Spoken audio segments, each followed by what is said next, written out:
Hi all, Old Geek here, and in this video I will be giving advice. I will admit here that this is not really advice aimed at my regular audience, as I will simply be preaching to the converted. No, I hope that I reach a few of those who are not yet aware. Yes, in this video I will be talking about the holy grail of RPG gaming, the product that every gamer worth his or her salt should own, digest and enjoy. No, not that, nor that. This. The AD&D Dungeon Master's Guide. This is mine, an 8th printing from 1983, with the revised Jeff Easley artwork. It was originally published in 1979, and the first 7 printings all featured a cover piece by David Sutherland, portraying a massive Efreeti. But you know, and it may seem sacrilegious to some, I prefer this later version. The robed figure opens the massive doors to a world of adventure. The key to those doors hangs around his neck, and behind him hordes hideous monsters to be slain. It's one of my personal favourite pieces of cover art of all time. It was officially the 3rd AD&D rulebook to be published by TSR, after the Monster Manual in 1977 and the Player's Handbook in 1978. And neither of those contained any real explanation of game mechanics. Yes, people had to wait to find out how the game was actually played. Or did they? At this point in history, the game was evolving. Many of the target audience, at least initially, had begun gaming using the OD&D White Books or the Holmes Basic set. And as the core mechanics remained largely intact between the versions, or at least interchangeable, it's fair to assume that those rules were still used by many gamers, when combined with the first 2 books and of course with Dragon Magazine. You can see it in the original Monster Manual, in the armor classes and alignments, that they were not using AD&D rules, published AD&D rules, in order to create that book. Plus, if you didn't have the rules, you just made them up. You filled in the gaps yourself. I started with the basic and expert sets in 1983 and got both the AD&D Player's Handbook and Dungeon Master's Guide in the first half of 1984. I don't remember exactly when or which I got first. It was, after all, 38 years ago now. I do know, though, that it was then at least 6 months before I got my copy of the Monster Manual. So I had no idea of what many of the monsters looked like, or the exact details of their capabilities. Didn't matter. I made them up. The AD&D Dungeon Master's Guide is not the easiest of books to get to grips with. It weighs in at 240 pages, and the font is very small and dense. It's also mostly text, as artwork is typically quite small and sparse. There are some exceptions, but most of them are just small pieces dotted throughout the book.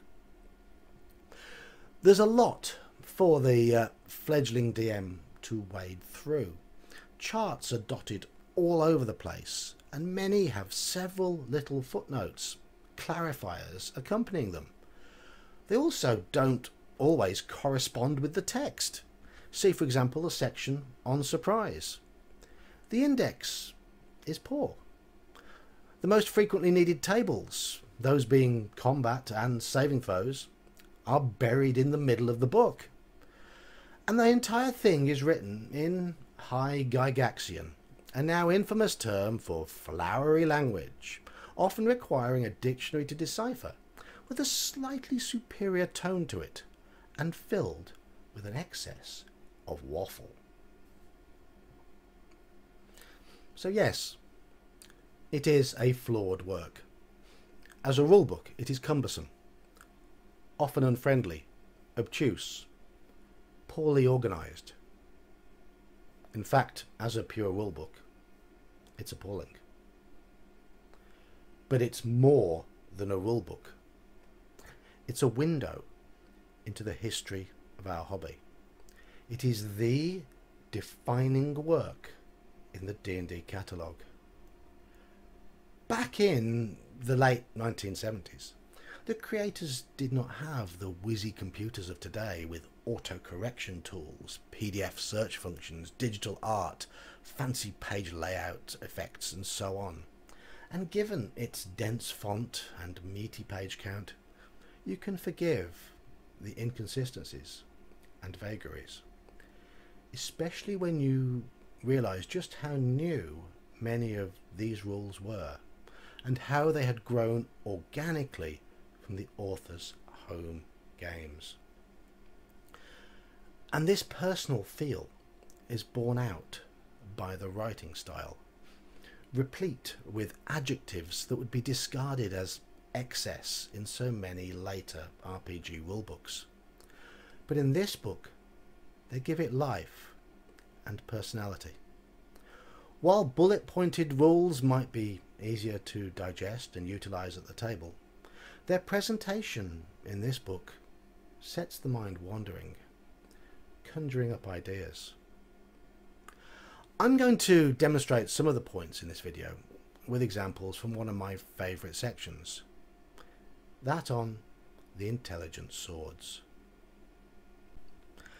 At any time that the personality score of a sword exceeds the personality score of the character who possesses it, the sword will dominate its possessor, and it can force any or all of the above demands, or actually cause any of the following actions. There are two lists here. Naturally, such actions are unlikely where the character's sword alignment and purposes are harmonious. However, the sword might well wish to have a lesser character possess it, so as to easily command him or her, or a higher level possessor so as to better accomplish its goals. All magic swords with personalities will desire to play an important role in the success of activities, particularly combat. Likewise, they are rivals, even if of the same exact alignment, and they will be aware of the presence of any similar weapon within 60 feet, and try the best to lead a possessor into missing or destroying the rival unless this is totally inimical to its nature, i.e. a holy avenger would certainly not allow destruction of any other lawful good sword and might encourage discovery of same, even at the risk of having to face grim odds to do so. Swords of this nature will never totally be controlled or silenced by the characters who possess them, even though they may be heavily outweighed by personality force. They may be powerless to force their demands, but they will be in there plugging. Even a humble +1 sword of unusual nature can be a vocal martyr, denigrating its own abilities and asking that the character only give it the chance to shatter itself against some hated enemy. See how plot hooks can be drawn from those game rules. The focus on the DM is likewise solidified by the content of the AD&D rulebooks. There were very few gameplay mechanics in the Player's Handbook. The vast majority were in the Dungeon Master's Guide. This was about DM empowerment, and the DM could go as deep or as rules light as he or she wished, thus personalising their game. And when the DM is happy, content and comfortable, then everybody at the table benefits. There will have been very few DMs that used every rule in this book. The sheer volume of them, their various quirks and oddities. But that didn't hurt the game, as many were separate systems functioning outside the basic core mechanics, which at their heart were very, very simple. We have rules on castles, boats, siege warfare, aging, disease, insanity, converting other game systems, unusual spell effects, psionics, magic items, artifacts, dungeon creation, combat, saves, gem properties, and on and on and on. And part of the beauty of them is that in the vast majority of cases you could tinker with, or even completely omit, one bit, without any significant worry of how the changes might affect other parts of the game. Thus, the first edition AD&D Dungeon Master's Guide is a book of ideas. It's also a book of advice. Back to the section on intelligent swords. Most players will be unwilling to play swords with personalities as the personalities dictate. It is incumbent upon the DM to ensure that the role of the sword is played to the hilt. Pun. With the DM assuming the persona of the sword if necessary. Some might criticise Gygax here for his firm hand. But he's right. We've all had that guy in our group at some time. And he recognised the importance of the DM taking charge. Listen to this too. As this book is the exclusive precinct of the DM, you must view any non-DM player possessing it as something less than worthy of honourable death. Peeping players there will undoubtedly be, but they are simply lessening their own enjoyment of the game by taking away some of the sense of wonder that otherwise arises from a game that has rules hidden from participants. It is in your interests and in theirs to discourage possession of this book by players. If any of your participants do read herein, it is suggested that you assess them a heavy fee for consulting sages and other sources of information not normally attainable by the inhabitants of your milieu. If they express knowledge which could only be garnered by consulting these pages, a magic item or two can be taken as payment. Insufficient, but perhaps it will tend to discourage such actions. There's no nonsense there, and though that passage has a tongue-in-cheek feel to it, he's not wrong in the sentiment. I've still not come to perhaps the strongest part of this manual, and that is the appendices. Nearly 60 pages of tables and lists. Dungeon creation, encounters, dungeon dressing and furnishing, food, herbs, magical properties, descriptive adjectives, monsters, party generation, and the legendary Appendix N. Inspirational reading.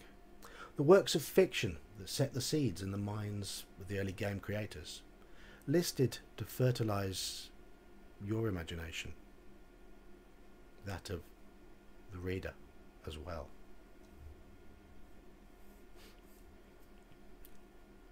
Thus, if you run RPGs and you've never read the first edition AD&D Dungeon Master's Guide, or even portions of it, I don't believe I've ever read it from cover to cover. I've just picked it up, opened it out and read bits that I need at the time, or even just randomly, just for pleasure. And I'm able to piece together the general feel from doing that. Maybe one day I'll read it from cover to cover, but part of the beauty of it is that you don't need to.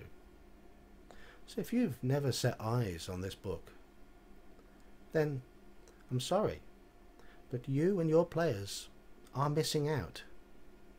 Later iterations of the game had better and more cohesive rulebooks, but none had the soul of this one. And I will close this video fittingly with the afterword. It is the spirit of the game, not the letter of the rules, which is important. Never hold to the letter written, nor allow some barracks room lawyer to force quotations from the rulebook upon you, if it goes against the obvious intent of the game. As you hew the line with respect to conformity to major systems and uniformity of play in general, also be certain the game is mastered by you and not by your players. Within the broad parameters as given in the Advanced Dungeons and Dragons volumes, you are creator and final arbiter by ordering things as they should be. The game as a whole first, your campaign next, and your participants thereafter. You will be playing Advanced Dungeons and Dragons as it was meant to be. May you find as much pleasure in doing so as the rest of us do.